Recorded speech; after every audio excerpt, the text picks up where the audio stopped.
ocean. And what are the waves looking like tonight?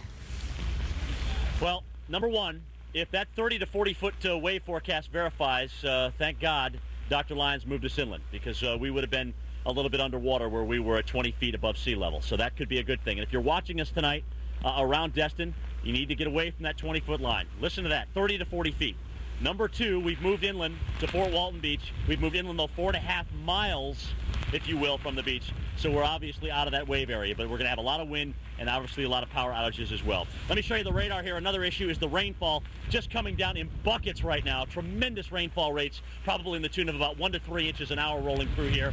And that, of course, with the wind does not feel very good on my face, but needless to say, it's going to get a lot worse before it gets better. Let's go ahead and talk to Bill Keneally, who's in Montgomery, Alabama. Bill, I would imagine some of the people that you've talked to that have evacuated from the beach aren't too pleased with having this thing come their way later on tonight and tomorrow morning.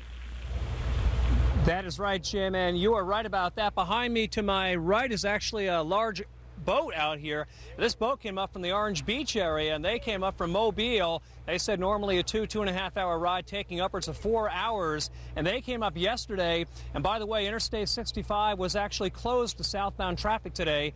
All 4 lanes were coming northbound. They did the switch at 5 o'clock. Now you can travel both north and south on Interstate 65.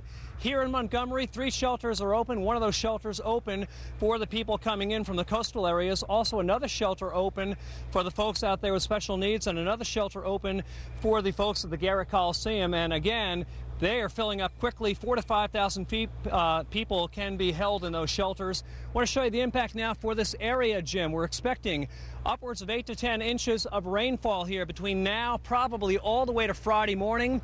The winds here gusting as high as 30 miles an hour now, gusting 60 to 80 miles per hour tomorrow at the height of it. The worst of it probably between about 5 a.m.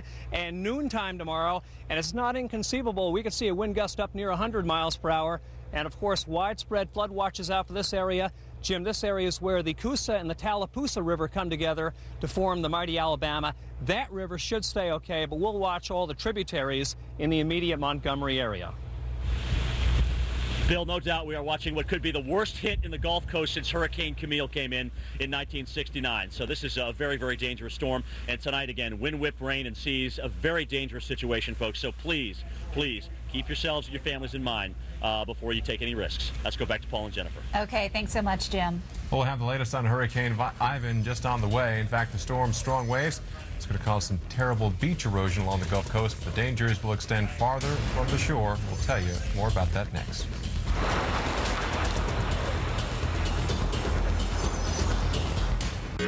Toyota has the best overall miles per gallon ratings of any full-line manufacturer.